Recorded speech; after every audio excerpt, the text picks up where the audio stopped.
축복, 능력 이런 모든 것들이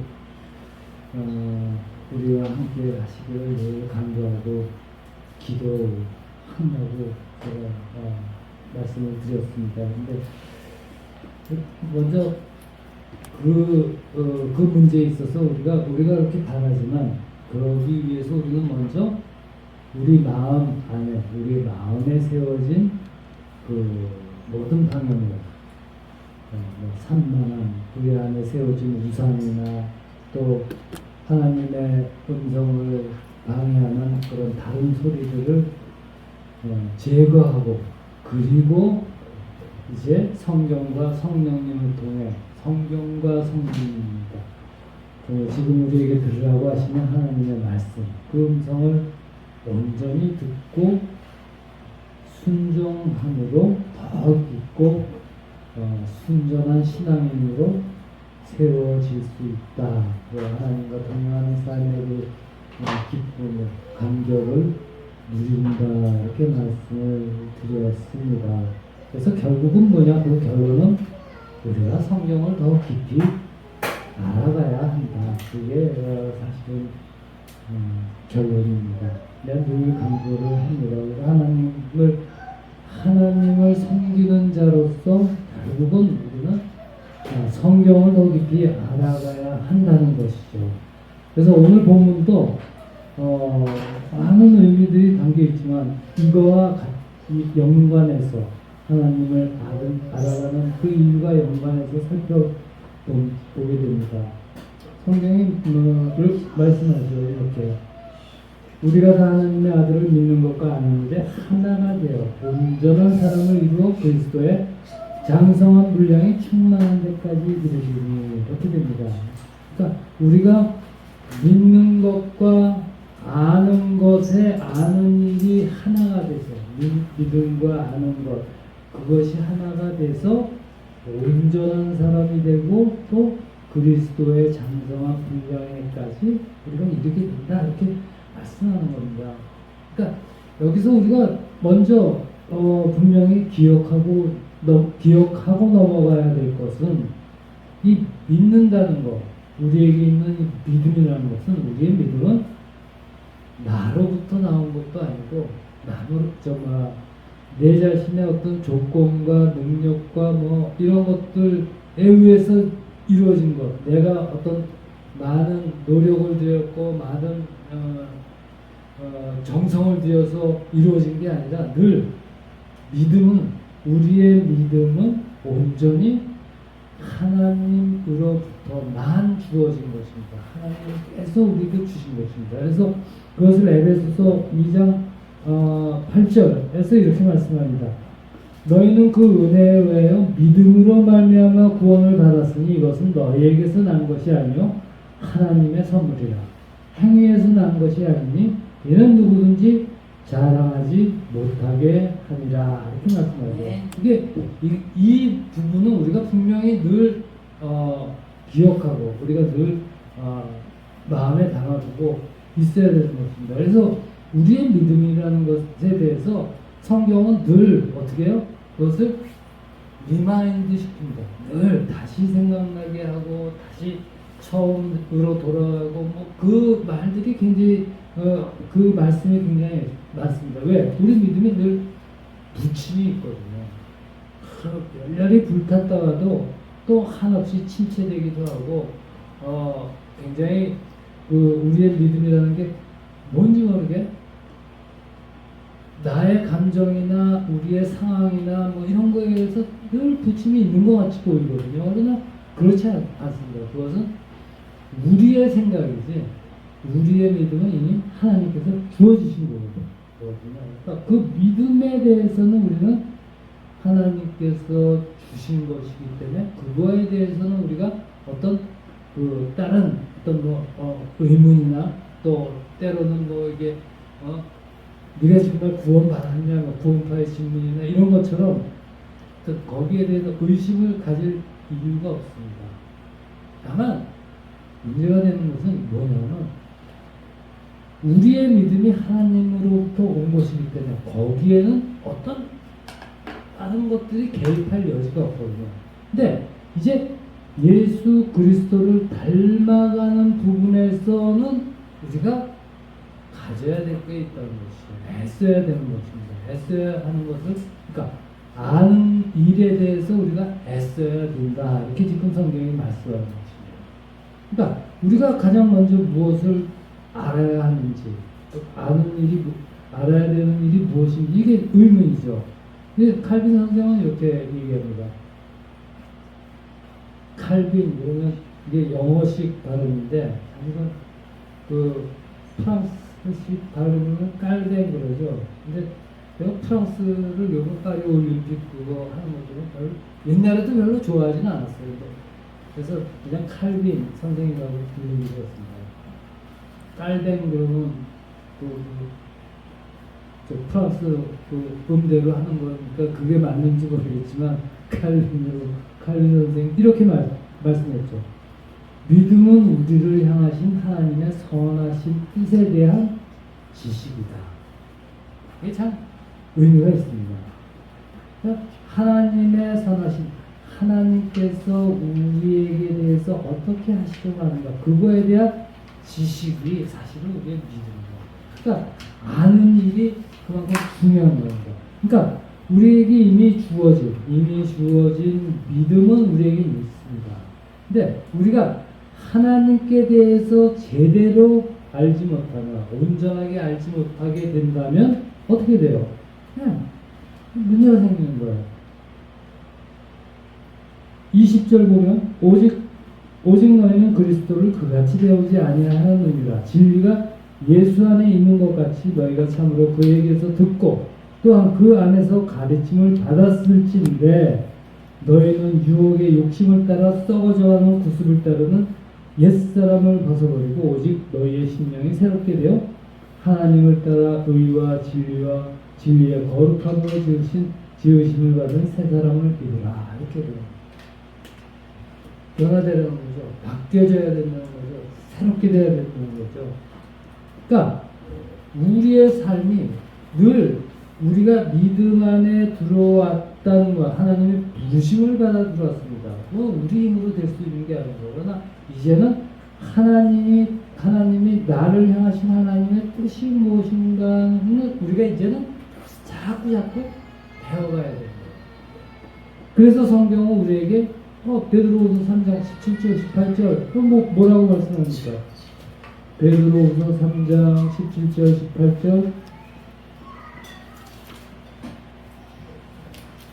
이렇게 말씀합니다. 그러므로 사랑하는 자들아 너희가 이것을 미리 알았은즉 무법한 자들의 미혹에 이끌려 너희가 굳센 데서 떨어질까 삼가라. 오직 우리 주 곧 구주 예수 그리스도의 은혜와 그를 아는 지식에서 자라가라. 영광이 이제와 영원한 날까지 그에게 있을지어다. 우리 자라가라는 거예요. 이게 중요한 거거든요. 예수 그리스도를 아는 지식, 이거를 우리가 늘 그 안에서 살아갑니다. 믿는 것과 아는 일, 그것이 하나가 되는 것이 이제 우리에게 있는 것을 예수 그리스도를 아는 지식이 자라나야 됩니다. 근데 예수 그리스도를 아는 지식이 자라가려면 어떻게 해야 돼요? 어디로 들어가? 결국은 예수 그리스도에 대해서 우리에게 계시한, 알려주시는 성경을 잘 알아야 됩니다. 그리고 다시 돌아갑니다. 오늘 본문 4장 15절 이렇게 말씀하죠. 오직 사랑 안에서 참된 것을 하여 범사에 그에게까지 자랄지라. 그는 뭐니? 곧 그리스도라. 그러니까 우리의 신앙, 믿는 것과 아는 일이 하나가 되어 자라는, 성장되어야 됨을 말씀하는 것이죠. 그러니까 우리가 여기서 알게 되는 사실이 하나 있습니다. 그게 뭐예요? 하나님께서 왜 우리를 교회로 부르셨을까? 집에서 성경 보면서 독학하면서 자라면 안 되나? 이렇게 하나님께서 왜 우리를 교회로, 바로 성장하는, 자라나야 되는 과정이 우리에게 있기 때문입니다. 어디까지 자라나요? 16절 그에게서 온몸이 각 마디를 통하여 도움을 받음으로 연결되고 결합되어 각 제분량대로 역사하여 그 몸을 자라게 하며 사랑 안에서 스스로 세우느니라. 이렇게 됩니다. 우리 교회를 우리가 뭐라 하죠? 예수 그리스도의 몸 된 교회 이렇게 되죠. 거기서 스스로 자라나는 거예요. 그래서 우리는 교회 안에서 자라나는 거예요. 그러니까 그 온전함으로 가야만 되는 싸움이에요. 우리 사람 안에서 스스로 그 온전함으로 하나님의 사람으로 온전함으로 가야만 되는 싸움. 우리의 인생 가운데. 그래서 그 완성, 그 과정이 있기 때문에 하나님은 우리에게 교회를 우리에게 주셨다. 이걸 우리가 알아야 합니다. 4장 13절 우리 청하여 우리가 다 하나님의 아들을 믿는 것과 하나님의 하나가 되어 온전한 사람을 이루어 그리스도의 장성한 분량이 충만한 데까지 이르리니 이른다 이거예요. 이거를 우리가 늘 기억하면서 우리 신앙생활을 해야 되는 거예요. 그러니까 우리 한국 교회에서 가장 많이 부족한 부분이 늘 성경에 대한 것들이 아닐까 하는 생각을 늘 많이 하게 됩니다.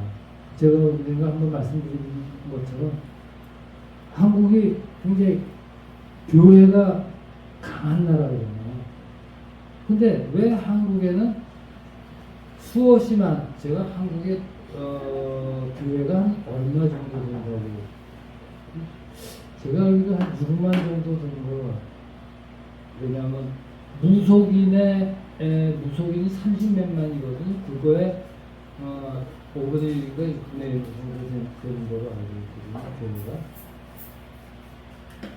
근데 우리 교회가 그렇게 많음에도 불구하고 그리고 큰 교단도 있죠. 세계에서 제일 큰 교회도 한국이 갖고 있어요. 그런데 한국에서는 왜 전국 대항 성경 퀴즈 같은 게 퀴즈 대회 뭐 이런 것들이 없었을까? 우리 TV 보면은 이제 왜 TV 방송국도 몇 개 있잖아요. 근데 거기서도 CCM 대회나 이런 것들은 해도 성경 퀴즈 대회는 안 하더라고요. 왜 안 할까? 저는 그게 늘 궁금해요. 전국 노래자랑 상급 주고 하죠. 장학 퀴즈는 장학금 주고 하죠. 그럼 교회가 그렇게 많은데 거기서 장학금 주고 할 수는 없을까? 성경 퀴즈 왜 안 할까? 늘 의문이었어요. 그러니까 교회가 어떻게 해요? 교회 안에서 교인들이 자라나야 되는데 수준이 문제가 있죠.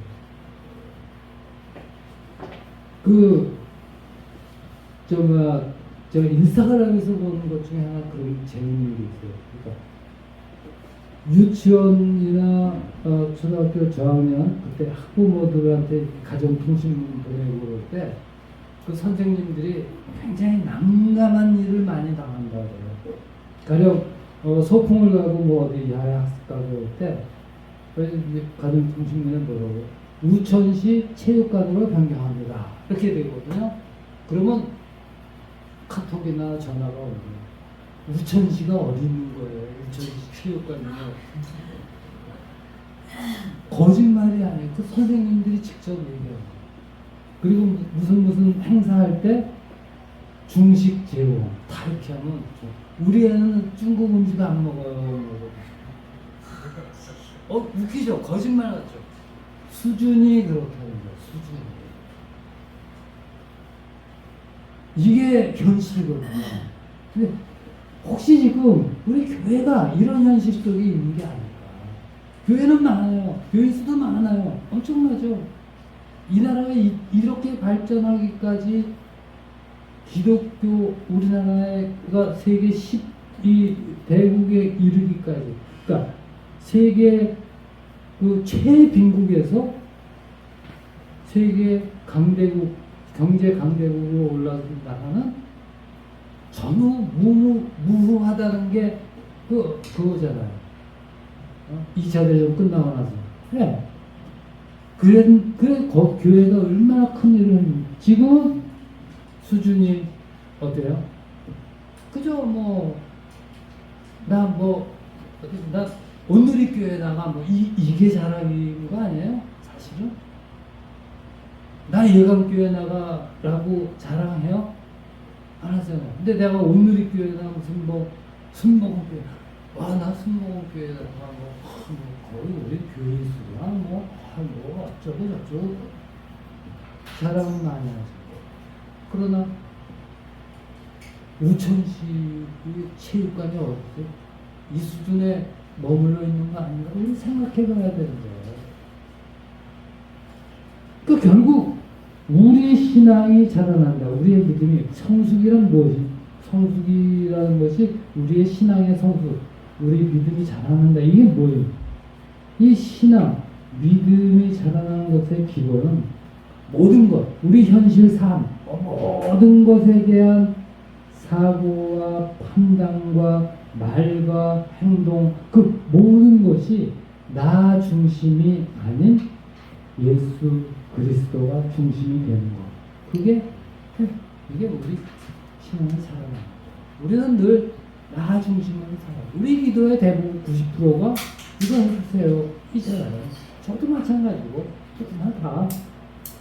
그러나 하나님, 이럴 때 하나님의 뜻하심이 무엇입니까? 라고 우리가 묻는 경우는 사실 기도에도 거의 없잖아요. 이게 그러니까 주님께서 우리 교회의 머리가 돼서 우리에게 무엇을 요구하고 계시는가? 하나님이 지금 뜻하시는 바가 무엇인가? 하는 부분들에 대해서 우리가 늘 어떻게 해요? 그 부분들을 우리가 알기 위해서 성경을 열심히 상고해야 되는 거죠. 지금 파리올림픽 기독교인들이 난리 났죠. 오죽하면 카톨릭까지 난리가 났겠습니까? 크리스천은 모독하는 것이다 이러면서 난리가 났죠. 그러나 그들은 눈 하나 깜짝 안 하죠. 이미 그래 왔는데. 네. 근데 이러한 상황에 대해서 지금 하나님이 의도하시는 바가 무엇일까 하는 것을 우리가 생각해 봐야 돼요. 이미 세상은 이 세상, 그 어둠의 세상 주관자들이 지금 이렇게 얘기했습니다. 성경에는 많은 번역이 있고, 많은 번역이 있죠. 한글 번역만 해도 개혁개정, 개혁한글, 현대인의 성경, 새번역, 표준 새번역, 공정번역, 엄청나게 많죠. 미국 영어본도 엄청나게 많은데 성경에는 많은 번역이 있는데 이 세상에서 가장 위대한 성경 번역이 있다면 무엇이겠어요? 성경 번역이 있다면 그것은 나의 삶으로 성경을 번역하는 것이다. 참 미심장한 내 삶으로 성경을 번역한다. 내 삶을 통해서 하나님이 뜻하신 바를 내가 이렇게 행하고 이렇게 되고 이게 우리가 성경을 상고하는 부분 바로 여기 있습니다. 우리가 깊이 생각하고 살아가야 될 것입니다. 나태해지기 쉬운 무더운 계절이죠. 다 하기 싫어. 저도 집에 있으면 제가 그랬잖아요. 에어컨이 인버터면은 전기요금이 좀 들라는데 옛날 거라 하면 전기요금이 기하급수 쪽으로 나오니까 되더라고요. 그러니까 없는 이만 못해. 그렇잖아요. 에어컨이 있다라는 것으로 막 시원해지는 건 아니잖아요. 그러니까 키지도 못. 그러니까 움직이기가 싫어요. 그러니까 이 계절에 우리가 어떻게 해야 돼요? 조금 더 열심을 내요. 부르심에 합당하게 행하며. 우리 그런 말 하잖아요. 합당하게. 오늘 말씀하신 것처럼 그리스도를 믿는 것과 아는 일에 하나가 되어 온전한 신앙으로 나아가요. 그래서 어떻게 됩니까? 그리스도의 장성한 분량이 충만한 데까지 이른다는 이 은혜의 말씀이 이 자리에 모인 우리 한 사람 한 사람 모두에게 응답되는 기쁨과 감격을 체험하시기를 주의 이름으로 축원합니다. 기도드립니다. 아버지 하나님 은혜 감사드립니다. 우리로 하여금 주를 섬기며 살아가는 이 복된 인생을 살아가게 하시니 감사합니다. 주님, 우리에게는 늘 여러 가지 어렵고 힘든 일도 있고 또 우리의 믿음이 연약해서 때로는 넘어지고 때로는 주께서 하지 말라고 하는 그 길에 서기도 하며 주님께 죄를 바로 나아가지 못하고 우리의 삶 가운데 넘어지고 또한 뒤쳐져서 살아가기가 쉽습니다. 그래서 하나님 그때마다 우리를 붙잡아 주시고 우리를 도와주셔서 우리가 다시금 이 자리에 있사오니 주님, 우리가 믿는 것과 아는 일에 하나가 돼서 온전한 사람으로 나아갈 수 있도록 자라날 수 있도록 이끌어 주시옵소서. 그래서 그리스도의 장성한 분량이 우리까지 이룬다는 이 복된 말씀, 우리의 삶을 통해서 우리의 인생을 통해서 이루어지는 그 기쁨이 있게 하여 주시옵소서. 그리스도 이름으로 기도드리옵나이다. 아멘. 네, 우리 찬양 322장 찬송하고 기도드리는 걸 마칩니다.